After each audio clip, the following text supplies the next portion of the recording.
সকল মানুষকে ইউনিফিকেশনে নেওয়ার জন্য যে আমরা যে দুই একজন মানুষের কথা ভাবছিলাম, এই সময়ে ডক্টর ইউনূস স্যারের বিপরীতে অন্য কোনো ব্যক্তির নাম খুবটা আসেনি, যার উপরে সবাই আস্থা রাখতে পারে। এরকম কিন্তু মানুষকে আমরা তখন জাস্ট একটা অ্যানালাইসিস দিচ্ছি। তাই যদি হয় তাহলে জাতীয় পার্টিকে আপনারা আওয়ামী লীগের মতো করে তাদের কর্মকাণ্ড স্থগিত করবেন না কেন? আর যদি না করেন তাহলে সেটা খোলাখুলি বলা করতে চাই। আপনার দায়িত্বে ছিলেন, আপনি দায়িত্ব পালন করেছেন, কিন্তু যেটা আপনি ভুল করেছেন, যেটা আপনি অন্যায় করেছেন, সেটা অন্যায় বলতে হবে, খারাপ বলতে হবে। এই জায়গাটার মধ্যে জাতীয় পার্টির লিডারশিপের যারা যে বক্তব্যগুলো এখন দিচ্ছে, এগুলো মানুষ আজকে তাদের কথা হলো যে প্রেক্ষাপটে যে অবস্থার মধ্যে ডক্টর ইউনূস স্যার এসে দায়িত্ব গ্রহণ করলেন, এটা ঘোলাটা সিচুয়েশনের মধ্যে। সরকার নাই, সেনাবাহিনী আওয়ামী লীগের 17 বছরের যে দায়িত্ব পালন করেছে সে সেনাবাহিনী, পুলিশ প্রধান যেখানে পালিয়ে গেলেন, বিচারপতিরা পালিয়ে গেলেন, প্রধান বিচারপতি নাই, এবং একদম হযবরল একটা অবস্থার মধ্যে। এটা যদি পাটোয়ারী ভাইকেও দায়িত্ব দিতাম, হয়তো উনিও এর চেয়ে ভালো কিছু করতে পারতেন কিনা আমি ঠিক জানি না।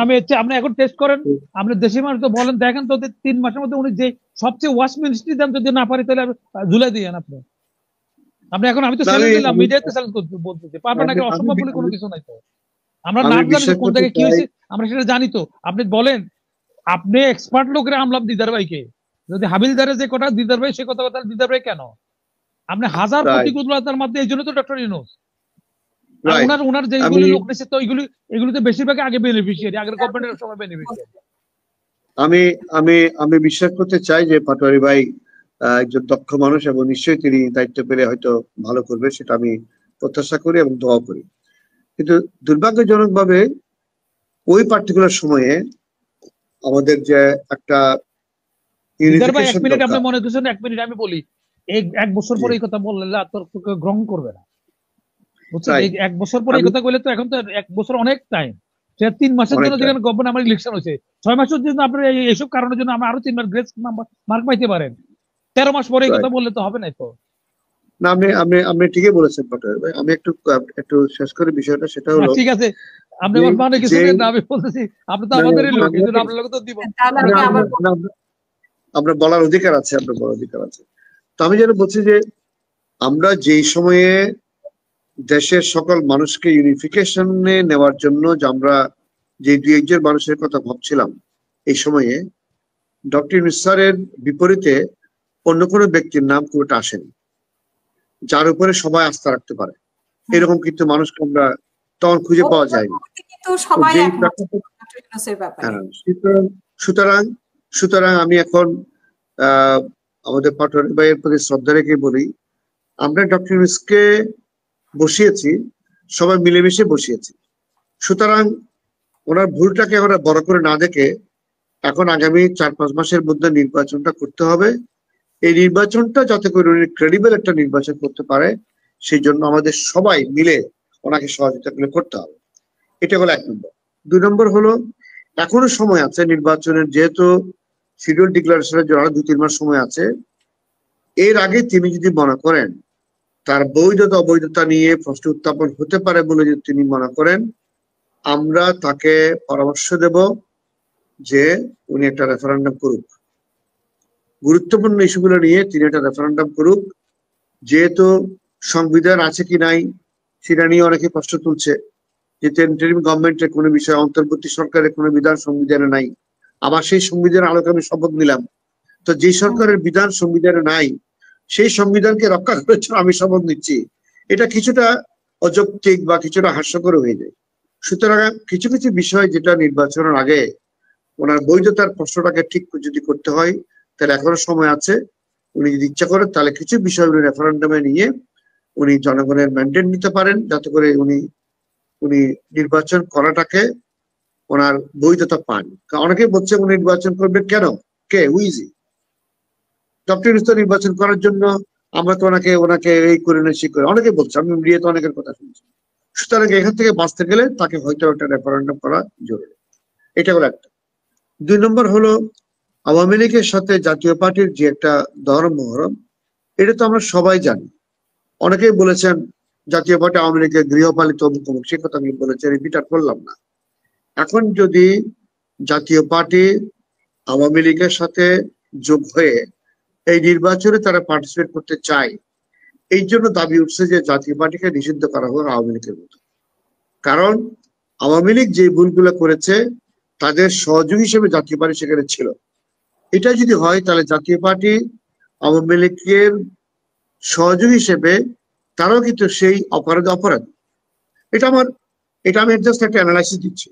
তাই যদি হয় তাহলে জাতীয় পার্টিকে আপনারা আওয়ামী লীগের মতো করে তাদের কর্মকাণ্ড স্থগিত করবেন না কেন? আর যদি না করেন তাহলে সেটা খোলাখুলি বলেন যে জাতীয় পার্টি নির্বাচন করতে পারবে, সেটা আপনি বৈধতা দিয়ে দেন। মানে কথাটা তো মানে এটা কিছু বলবেন কিছু বললেন না, কিছু করবেন কিছু করবেন, এমন করলে মানুষের মধ্যে সন্দেহগুলো দানা বাঁধে। You have to take a position যে হ্যাঁ জাতীয় পার্টি ভুল করে নাই, জাতীয় পার্টিকে আমরা নির্বাচন করার জন্য ক্লিয়ারেন্স দিলাম। এটা হলো একটা। আরেকটা হলো হ্যাঁ জাতীয় পার্টি আওয়ামী লীগের সহযোগী ছিল, জাতীয় পার্টি যদি সর্বাগ্রে যদি আওয়ামী লীগকে সহযোগিতা না করতো তাহলে আওয়ামী লীগ যে ফেসিস্ট অবস্থার মধ্যে গিয়েছে, শেখ হাসিনার যে অবস্থান তৈরি হয়েছে এটা তৈরি হয়তো বা হতো না। If that be the case then you don't allow the Jatiya party to go for the election, তাদেরকে আপনি নিষিদ্ধ করে দেন। তাহলে এটার মধ্যে একটা you have to take a position, you have to take a side. এইগুলো জিনিসগুলো সমাধান করতে হবে। আর যদি না পারেন you go for the referendum. আপনি রেফারেন্ডাম বলেন, আপনার রেফারেন্ডামের প্রশ্ন দেন, জাতিকে প্রশ্ন ছুড়ে দেন যে আওয়ামী লীগকে আমরা নিষিদ্ধ করবো কিনা, আমরা জাতীয় পার্টিকে নিষিদ্ধ করবো কিনা, 14 দলকে নিষিদ্ধ করবো কিনা, আমার ইন্টারিম গভর্নমেন্ট এটা রেগুলার গভর্নমেন্টের স্বীকৃতি আপনি দেন কিনা, ইয়েস অর নো বলেন। 2-5টা প্রশ্ন দিয়ে ছেড়ে দেন। Let people participate in that referendum এবং জনগণের শক্তি নিয়ে আপনি আপনার কার্যক্রম চালাতে পারবেন। এইটা একটা পয়েন্ট আমি আপনাকে বলে রাখলাম। মোস্তাফিজ সাহেবের কথা বললেন, আমার মনে হয় ওনারা জাতীয় পার্টিতে যারা আছে তারা তাদের পক্ষে অনেক কথাই বলবেন। আমার কথা হলো যে তাদের সেই কথাগুলো বর্তমানে মানুষের কাছে খুব গ্রহণযোগ্যতা পাবে না। দেশের মানুষ জাতীয় পার্টিকে মোটা দাগে আর বিশ্বাস করে না। তাদের কিছু সাপোর্ট বেস আছে এলাকা ভিত্তিক, রংপুরে কিছু সাপোর্ট বেস আছে বা বাংলাদেশের কোনো কোনো জায়গাতে কিছু সাপোর্ট বেস আছে। বাট অ্যাজ এ হোল বাংলাদেশে জাতীয় পার্টিকে মানুষ আস্থায় খুব একটা নেয় না, খুব একটা বিশ্বাস করে না। জাতীয় পার্টি এরশাদ আমলে তারা অনেক ভালো কাজ করেছেন, আজকে যে উপজেলা সিস্টেম করেছেন, তারা অনেক অনেক মানে যমুনা ব্রিজ করেছেন, তারা আমাদের যে ঢাকা চিরানা রোডের এই করেছে সে করেছে, অনেক ভালো ভালো কাজ তারা করেছে। আমরা সেটার জন্য তাদেরকে সেলুট জানাই। সেই সব পার হয়ে গেছে। এটা যে পাটোয়ারি ভাই তখন যদি ক্ষমতায় থাকতেন, পাটোয়ারি ভাই হয়তো বেচারে ভালো কাজ করতেন, আমরা বিশ্বাস করতে চাই। তো আপনার দায়িত্বে ছিলেন, আপনি দায়িত্ব পালন করেছেন, কিন্তু যেটা আপনি ভুল করেছেন, যেটা আপনি অন্যায় করেছেন সেটা অন্যায় বলতে হবে, খারাপ বলতে হবে। এই জায়গাটার মধ্যে জাতীয় পার্টির লিডারশিপের যারা যে বক্তব্যগুলো এখন দিচ্ছে এগুলো মানুষ আর আজকে তাদেরকে বিশ্বাস করে না, এটা মানুষ এগুলো গ্রহণ করে না, এটা আমাদেরকে মনে রাখতে হবে।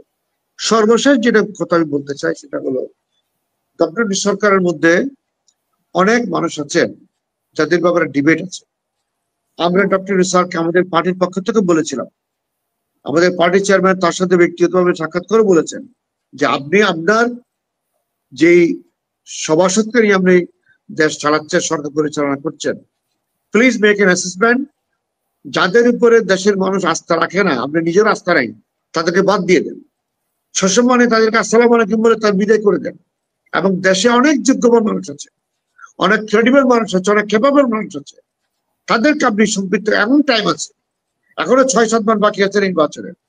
প্লিজ মেক শিওর দ্যাট আপনি আপনার সরকারের ভিতরে সংস্কার করেন, ক্রেডিবল মানুষকে আপনি নেন, যোগ্যবান শক্ত মানুষকে নেন, কঠিন মানুষকে সম্পৃক্ত করেন, যাতে করে নির্বাচনের সময় দেশকে সুন্দরভাবে শাসন করে কঠোরতার সাথে কঠিনভাবে আপনি একটা পদ্ধতির মধ্যে দিয়ে আপনি এই দেশকে আপনি একটা সুন্দর ক্রেডিবল ইলেকশন উপহার দেবেন।